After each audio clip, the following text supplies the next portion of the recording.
Countdown to Halloween 2022, featuring eerie and uncanny tales of haunts, ghosts, and suspense. Every Monday at exactly midnight, a new story will appear on Storylink Radio's YouTube channel as we count down to Halloween 2022. You will have 7 days to listen, then the next one will appear. Each story will be 13 to 30 minutes long. And now, tonight's story from Storylink Radio.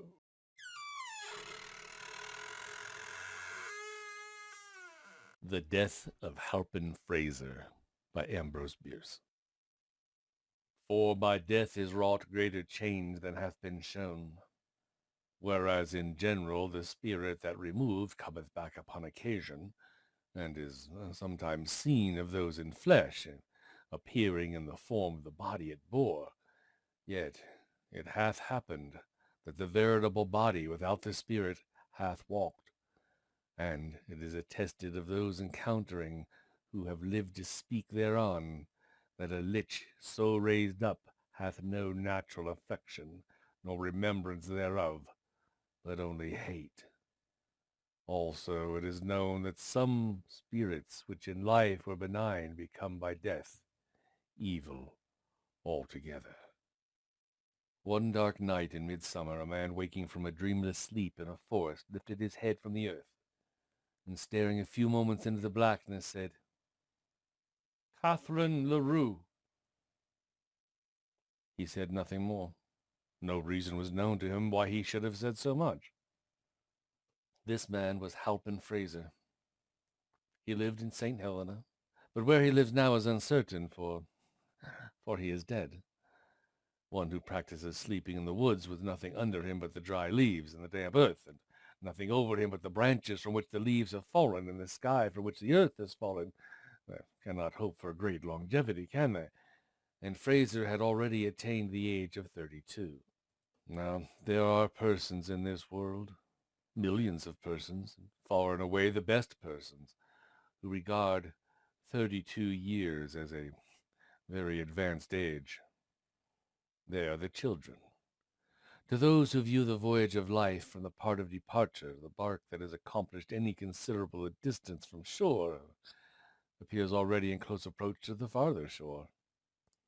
However, it is not certain that Halpin Frayser came to his death by exposure. He had been all day in the hills west of the Napa Valley, looking for doves and such small game as was in season. Late in the afternoon it had come on to be cloudy, and he had lost his bearings, and although he had only to go always downhill, everywhere the way to safety when one is lost, the absence of trails had so impeded Halpin Frayser that he was overtaken by night while still in the forest. Unable in the darkness to penetrate the thickets of manzanita and other undergrowth, utterly bewildered and overcome with fatigue, he had lain down near the root of a large madrono and had fallen into a dreamless sleep. Oh, it was hours later, in the very middle of the night, that one of God's mysterious messengers, gliding ahead of the incalculable host of his companions sweeping westward with the dawn line, pronounced the awakening word in the ear of the sleeper, who sat upright and spoke, he knew not why, a name he knew not whose. Catherine Leroux. Halpin Frayser was not much of a philosopher, nor of a scientist. The circumstance that, waking from a deep sleep at night in the midst of a forest, he had spoken aloud a name that he had not in memory and hardly had in mind did not arouse even an enlightened curiosity to investigate the phenomenon. He thought it odd, certainly, and with a little perfunctory shiver, as if in deference to his seasonal presumption that the night was chill, he lay down again and went to sleep. Ah, but his sleep was no longer dreamless now. For now he thought he was walking along a dusty road that showed white in the gathering darkness of a summer night. Whence and whither it led, and why he traveled it, he did not know, though all seemed simple and natural, as is the way in dreams. For in the land beyond the bed, surprises cease from troubling, and the judgment is at rest. Soon he came to a parting of the ways. Leading from the highway was a road less traveled, having the appearance instead of having been long abandoned because, he thought, it led to something evil. Yet he turned into that road without hesitation, impelled by some imperious necessity.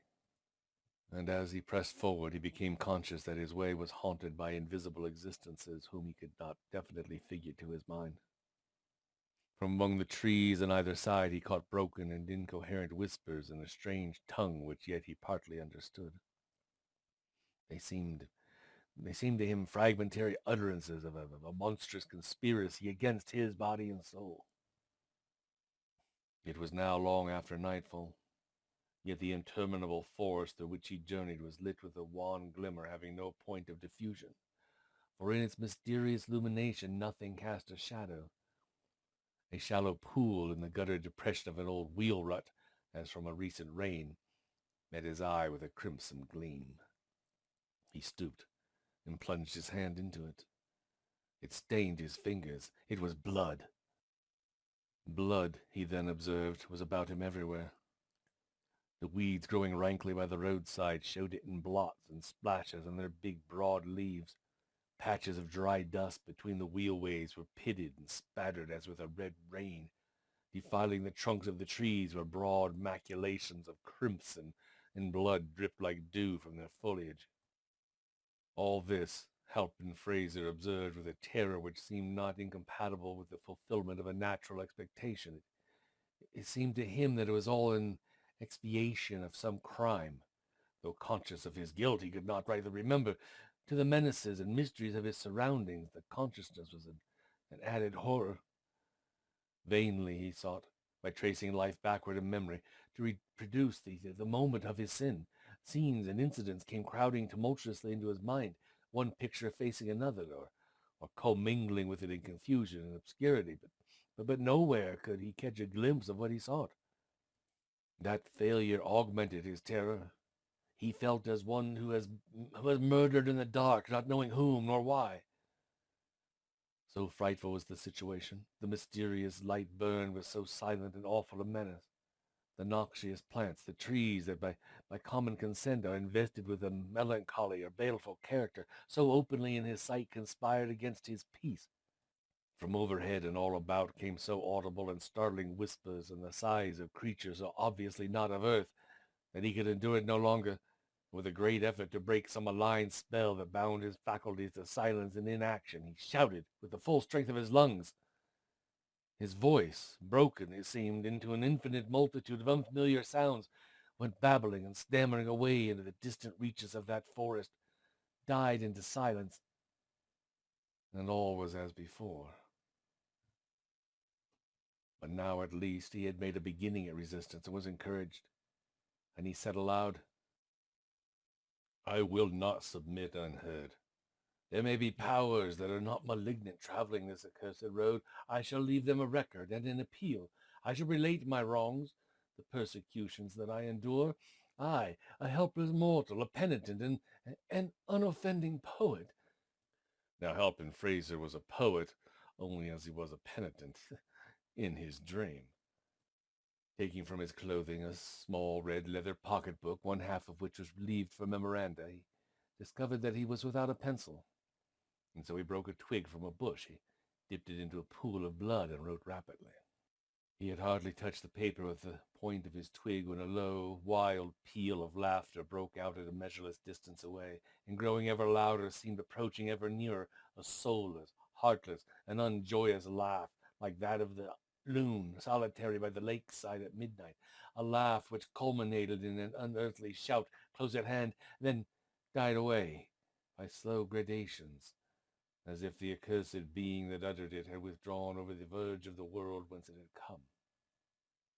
But the man felt that this was not so, that it was yet nearby, and had not moved. A strange sensation began slowly to take possession of his body and his mind. He could not have said which, if any, of his senses was affected. He felt it rather as a consciousness, a mysterious mental assurance of some overpowering presence, some supernatural malevolence different in kind from the invisible existences that swarmed about him now, and superior to them in power. He knew that it had uttered that hideous laugh, and now it seemed to be approaching him. From what direction he did not know, dared not conjecture. All his former fears were forgotten or merged in the gigantic terror that now held him in thrall. Apart from that, he had but one thought: to complete his written appeal to the benign powers who, traversing the haunted wood, might sometime rescue him if he should be denied the blessing of annihilation. And so he wrote with terrible rapidity, the twig in his fingers rilling blood without renewal, but in the middle of a sentence his hands denied their service. To his will, his arms fell to his sides. The book fell to the earth. And powerless to move or cry out, Halpin Frayser found himself staring into the sharply drawn face and blank dead eyes of his own mother, standing white and silent in the garments of the grave. In his youth, Halpin Frayser had lived with his parents in Nashville, Tennessee. The Fraysers were well-to-do, having a good position in such society as had survived the wreck brought by Civil War. Their children had the social and educational opportunities of their time and place, and had responded to good associations and instruction with agreeable manners and cultivated minds. Halpin, being the youngest and not over-robust, was perhaps a trifle spoiled, shall we say. He had the double disadvantage of a mother's assiduity and a father's neglect. Frayser's père was what no Southern man of means is not: a politician. His country, or rather his section and state, made demands upon his time and attention so exacting that to those of his family he was compelled to turn an ear, partly deafened by the thunder of the political captains and the shouting, his own included. Therefore, young Halpin was of a dreamy, indolent, and rather romantic turn, somewhat more addicted to literature than law, the profession to which he was bred. Among those of his relations who professed the modern faith of heredity, it was well understood that in him the character of the late Myron Bayne, a maternal great-grandfather, had revisited the glimpses of the moon, by which Orb Bayne had in his lifetime been sufficiently affected to be a poet of no small colonial distinction. If not specially observed, it was observable that while a Frayser who was not the proud possessor of a sumptuous copy of the ancestral poetical works, printed at the family expense and long ago withdrawn from an inhospitable market, was a rare Frayser indeed. There was an illogical indisposition to honor the great deceased in the person of his spiritual successor. Halpin was pretty generally deprecated as an intellectual black sheep who was likely at any moment to disgrace the flock by bleeding in meter. The Tennessee Fraysers were practical folk, not practical in the popular sense of devotion to sordid pursuits, but having a robust contempt for any qualities unfitting a man for the wholesome vocation of politics. In justice to young Halpin, it should be said that while in him were pretty faithfully reproduced most of the mental and moral characteristics ascribed by history and family tradition to the famous colonial bard, his great-grandfather, Myron Bayne, his own succession to the gift and faculty divine were purely inferential. Not only had he never been known to court the muse, but in truth he could not have written correctly a line of verse to save himself from the killer of the wise. Still, there was no knowing when the dormant faculty might wake and smite the lyre. In the meantime, the young man was rather a loose fish anyhow. Between him and his mother was the most perfect sympathy, for secretly the lady was herself a devout disciple of the late and great Myron Bayne, though with the tact so generally and justly admired in her sex, despite the hardy calumniators who insist that it is essentially the same thing as cunning, she had always taken care to conceal her weakness from all eyes but those of him who shared it. Their common guilt in respect of that was an added tie between them. If in Halpin's youth his mother had spoiled him, he had assuredly done his part toward being spoiled. As he grew to such manhood as is attainable by a Southerner who does not care which way elections go, the attachment between himself and his beautiful mother, whom from early childhood he had called Katie, became yearly stronger and more tender. In these two romantic natures was manifest in a signal way that neglected the phenomenon, the dominance of the sexual element in all the relations of life, strengthening, softening, and beautifying even those of consanguinity. The two were nearly inseparable, and by strangers observing their manners were not infrequently mistaken for lovers. Entering his mother's boudoir one day, Halpin Frayser kissed her upon the forehead, toyed for a moment with a lock of her dark hair which had escaped from its confining pins, and he said with an obvious effort at calmness, "Would you greatly mind, Katie, if I were called away to California for a few weeks?" No, it was hardly needful for Katie to answer with her lips a question to which her telltale cheeks had made instant reply. Evidently she would greatly mind, and the tears, too, sprang into her large brown eyes as corroborative testimony. "Oh, my son," she said, looking up to his face with infant tenderness. "I should have known this was coming. Did I not lie awake half of the night weeping because during the other half Grandfather Bain had come to me in a dream, and standing by his portrait, young too and handsome as that, he pointed to yours on the same wall.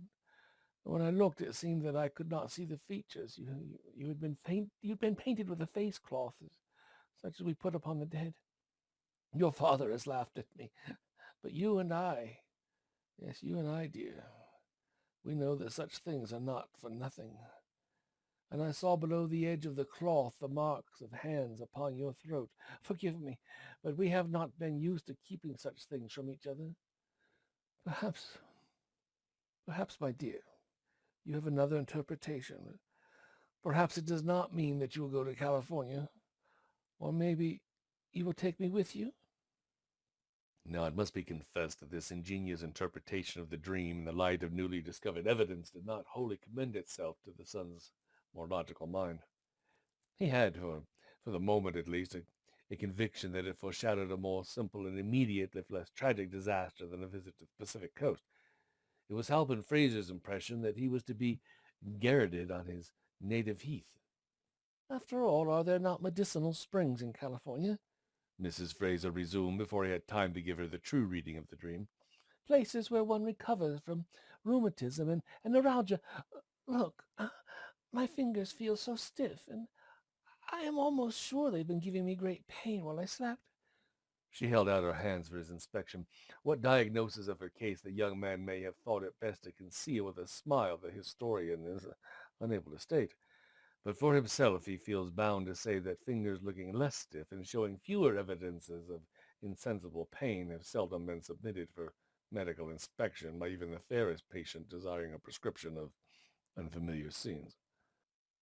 The outcome of it was that these two odd persons, having equally odd notions of duty, the one went to California, as the interest of his client required, and the other remained at home in compliance with a wish that her husband was scarcely conscious of entertaining. While in San Francisco, Halpin Frayser was walking one dark night, along the waterfront of the city, when, with a suddenness that surprised and disconcerted him, he became a sailor. He was, in fact, shanghaied aboard a gallant ship and sailed away for a far country. Uh, Nor did his misfortunes end with the voyage, for the ship was cast ashore on an island of the South Pacific, and it was 6 years afterward when the survivors were taken off by a venturesome trading schooner and brought back to San Francisco. Though poor in purse, Frayser was no less proud in spirit than he had been in the years that seemed ages and ages ago. He would accept no assistance from strangers, and it was while living with a fellow survivor near the town of St. Helena, awaiting news and remittances from home, that he had gone gunning and dreaming, of which we afore spoke. That apparition confronting the dreamer in that haunted wood, the thing so like yet so unlike his mother, was horrible. It stirred no love nor longings in his heart. It came unattended with pleasant memories of a golden past, inspired no sentiment of any kind. All the finer emotions were swallowed up in fear. He tried to turn and run from before it, but his legs were as lead. He was unable to lift his feet from the ground. His arms hung helpless at his side. Of his eyes only he retained control, and these he dared not remove from the lustreless orbs of the apparition, which he knew was not a soul without a body, but that most dreadful of all existences infesting that haunted wood, a body without a soul. In his blank stare was neither love nor pity nor intelligence, nothing to which to address an appeal for mercy. An appeal will not lie, he thought, and with an absurd reversion to professional slang making the situation even more horrible, as the fire of a cigar might light up a tomb. For a time, which seemed so long that the world grew gray with age and sin, and the haunted forest, having fulfilled its purpose in this monstrous culmination of its terrors, vanished out of his consciousness with all its sights and sounds. The apparition stood within a pace, regarding him with the mindless malevolence of a wild brute, then thrust its hands forward and sprang upon him with an appalling ferocity. The act released his physical energies without unfettering his will. His mind was still spellbound, but his powerful body and agile limbs, endowed with a blind, insensate life of their own, resisted stoutly and well.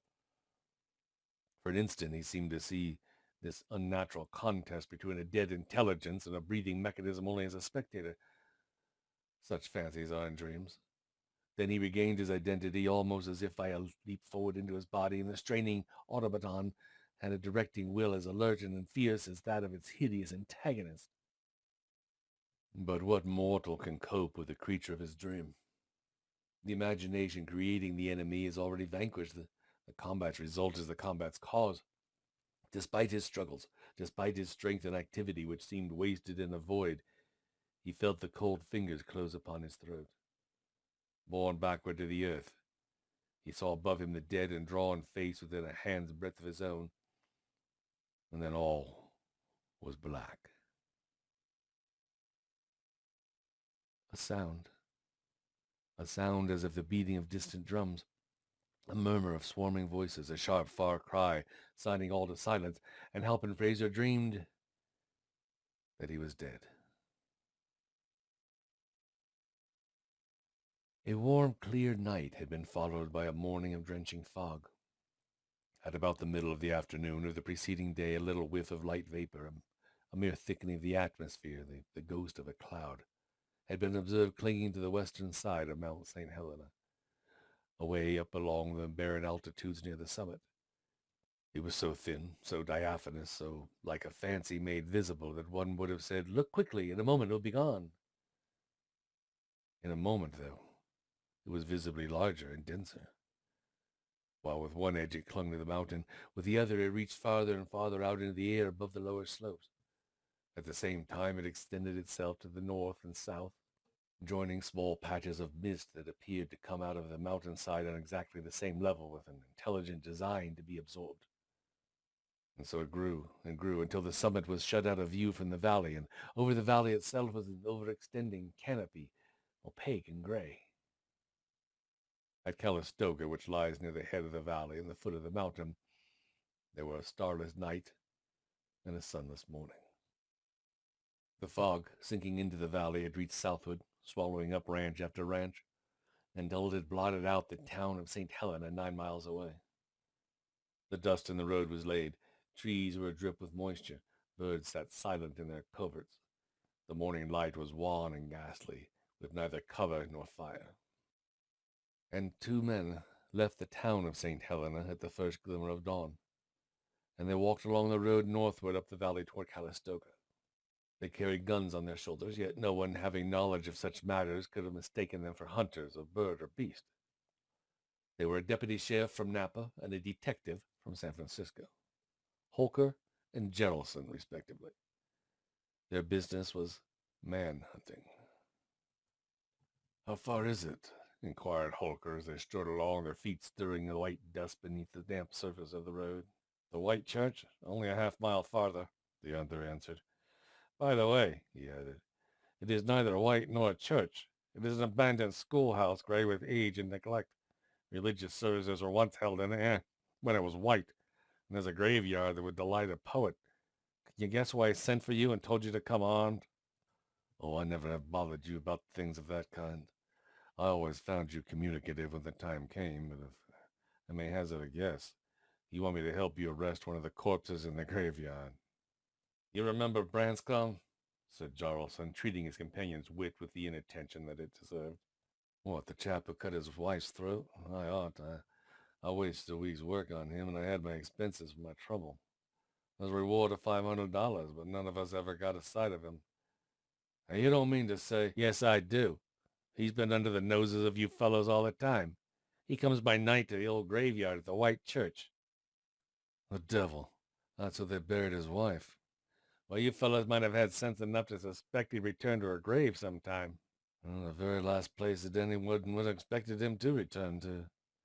But you'd exhausted all the other places, letting your failure at them. I laid for him there, and you found him. Damn it, he found me. The rascal got the drop on me, regularly held me up and made me travel. If God's mercy he didn't go through me. Oh, he's a good one, and I fancy that half of that reward is enough for me if you're needy. Holker laughed good-humoredly and explained that his creditors were never more importunate. Well, I wanted merely to show you the ground and arrange a plan with you, the detective explained.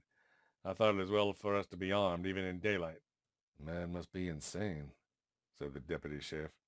The reward is for his capture and conviction. If he's mad, he won't be convicted. Mr. Holker was so profoundly affected by that possible failure of justice that he involuntarily stopped in the middle of the road. And then he resumed his walk with abated zeal. He looks it, assented Geraldson. I'm bound to admit this, a more unshaven, unshorn, unkempt, and un-everything wretch I never saw outside the ancient and honorable order of tramps. But I've gone in for him, and that can't make up my mind to let go. There's glory in it for us anyhow. Not another soul knows that he is this side of the mountains of the moon. All right, Holker said. We will go and view the ground. And he added in the words of a once favorite inscription for tombstones, well, you must shortly lie. I mean, if old Branscombe ever gets tired of you and your impertinent intrusion. By the way, I heard the other day that Branscombe was not his real name. Well, what is it? I can't recall it. I had lost all interest in the wretch, and it did not fix itself in my memory, you see. Something like Pardee, the woman whose throat he had the bad taste to cut was a widow when he met her. She had come to California to look up some relatives. There are persons who will do that sometimes, but you know all that. Naturally. But not knowing the right name, by what happy inspiration did you find the right grave? I mean, the man who told me what the name was said it had been cut on the headboard. I don't know the right grave. Geraldson was apparently a trifle reluctant to admit his ignorance of so important a point of his plan. I've been watching about the place generally, you know. A part of our work this morning will be to identify that grave. Hey, here's the White Church. For a long distance, the road had been bordered by fields on both sides. But now on the left there was a forest of oaks, madronos, and gigantic spruces whose lower parts only could be seen in the dim and ghostly in the fog. The undergrowth was in places thick, but nowhere impenetrable. For some moments, Holker saw nothing of that building, but as they turned into the woods, it revealed itself in a faint gray outline through the fog, looking huge and far away. A few more steps, and it was within an arm's length, distinct, dark with moisture, and insignificant in size. It had the usual country schoolhouse form, belonged to the packing box order of architecture, had an underpinning of stones, a moss-grown roof, and blank window spaces, whence both glass and sash had long departed. It was ruined, but not a ruin, a typical Californian substitute for what are known to guidebookers abroad as monuments of the past. With scarcely a glance at this uninteresting structure, Geraldson moved on into the dripping undergrowth beyond. And I'll show you where he held me up. This is the graveyard. Here and there among the bushes were small enclosures containing graves, sometimes no more than one. They were recognized as graves by the discolored stones or rotting boards at head and foot, leaning at all angles, some prostrate, by the ruined picket fences surrounding them, or infrequently by the mound itself showing its gravel through the fallen leaves. In many instances, nothing marked the spot where the vestiges of some poor mortal, who, leaving a large circle of sorrowing friends, had been left by them in turn, except perhaps a depression in the earth, more lasting than that in the spirits of the mourners. The paths, if any paths there had been, were long obliterated. Trees of a considerable size had been permitted to grow up from the graves and thrust aside with root or branch the enclosing fences. Over all was that air of abandonment and decay which seemed nowhere so fit and significant as in a village of the forgotten dead. As the two men, Jarelson leading, pushed their way through the growth of the young trees, that enterprising man suddenly stopped and brought up his shotgun to the height of his breast, uttered a low note of warning, and stood motionless, his eyes fixed upon something ahead. As well as he could, obstructed by brush, his companion, though seeing nothing, imitated the posture, and so stood, prepared for what might ensue. A moment later, Jarelson moved cautiously forward, the other following. Under the branches of an enormous spruce lay the dead body of a man. Standing silent above it, they noted such particulars as at first strike the attention. The face, the attitude, the clothing. Whatever most promptly and plainly answers the unspoken question of a sympathetic curiosity. The body lay upon its back, the legs wide apart. One arm was thrust upward, the other outward, but the latter was bent acutely and the hand was near the throat. Both hands were tightly clenched. The whole attitude was that of a desperate but ineffectual resistance to what? Nearby lay a shotgun and a game bag, through the meshes of which was seen the plumage of shot birds. All about were evidences of a furious struggle. Small sprouts of poison oak were bent and denuded of leaf and bark. Dead and rotting leaves had been pushed into heaps and ridges on both sides of the legs by the action of other feet than theirs. Alongside the hips were unmistakable impressions of human knees. The nature of the struggle was made clear by a glance at the dead man's throat and face. While breast and hands were white, those were purple, almost black.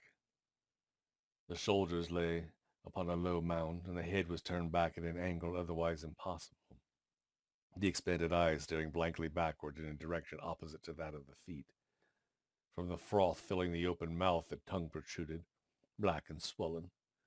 The throat showed horrible contusions, not mere finger marks, but bruises and lacerations brought by two strong hands that must have buried themselves in that yielding flesh, and continuing to maintain their terrible grasp until long after death. Breast, throat, face were wet. The clothing was saturated. Drops of water condensed from the fog studded the hair and mustache. All this the two men observed without speaking, almost at a glance. Then Holker said, "Poor devil. He had a rough deal." Jarelson was making vigilant circumspection of the forest, his shotgun held in both hands, and at full cock his finger lay upon the trigger. "The work of a maniac," he said, without withdrawing his eyes from the enclosing wood. "It was done by Branscombe. Pardee. Something half hidden by the disturbed leaves on the earth caught Holker's attention. It was a red leather pocketbook. He picked it up and opened it. It contained leaves of white paper for memoranda, and upon the first leaf was the name Halpin Frayser.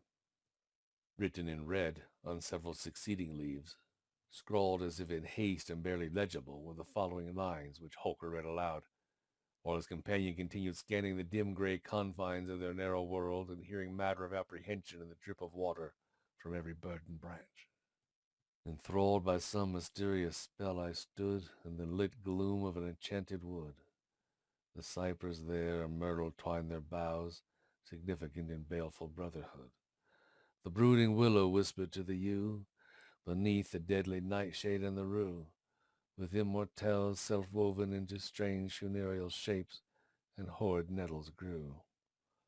No song of bird nor any drone of bees, nor light leaf lifted by the wholesome breeze. The air was stagnant all, and silence was a living thing that breathed among the trees. Conspiring spirits whispered in the gloom, half heard the stilly secrets of the tomb. With blood the trees were all adrip, the leaves shone in the witch-light with a ruddy bloom.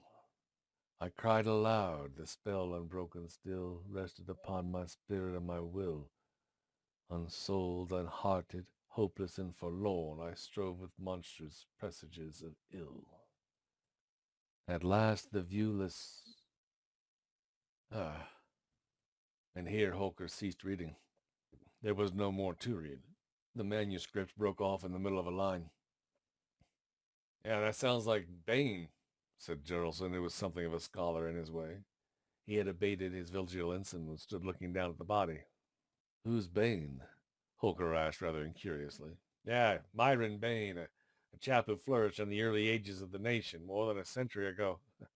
Yeah, he wrote some mighty dismal stuff. I have his collected works. That poem is not among them, but it has to be him. It must have been omitted by mistake. Yeah, well, it's cold, said Holker. Let us leave here. We must have up the corner from Napa. To this, Jarlson said nothing, but made a movement in compliance.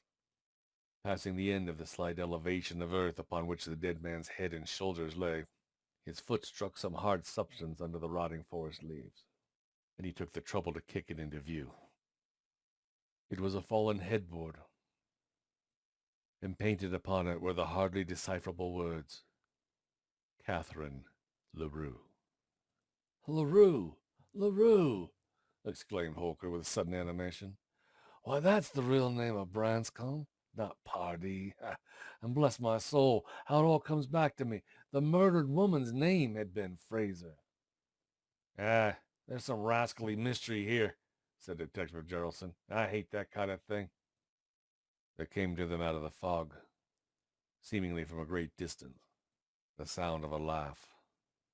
A low, deliberate, soulless laugh which had no more of joy than that of a hyena night prowling in the desert. A laugh that rose by slow gradation, louder and louder, clearer, more distinct and terrible, until it seemed barely outside the narrow circle of their vision, a laugh so unnatural, so unhuman, so devilish, that it filled these hardy man-hunters with a sense of dread unspeakable. They did not move their weapons nor think of them. The menace of that horrible sound was not of the kind to be met with arms. As it had grown out of silence, so it now died away, from a culminating shout which had seemed almost in their ears. It drew itself away into the distance until its failing notes, joyous and mechanical to the last, sank to silence at a measureless remove. You've just heard tonight's story from Storylink Radio's Countdown to Halloween 2022. Thank you for listening to the death of Halpin Frayser. Now, this is a weird tale to be certain, but with such delicious language. But what is the nemesis in this story, though? A zombie, a vampire, a lich? Something far worse. The perhaps ambiguous and unsettling ending was intentional on the author's part, and so the story can certainly be enjoyed in its own right.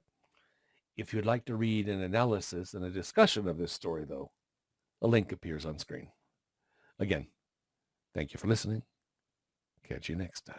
Remember to come back for our next tale. Many more stories of all genres available to listen to and read along with now on our website at www.storylinkradio.com. Visit our YouTube channel at youtube.com/StorylinkRadio. And visit our podcast for easy mobile listening anywhere, anytime. Just search for Storylink Radio on your favorite podcast provider. Oh, and don't forget to hit the subscribe button and click that alert bell for Storylink Radio.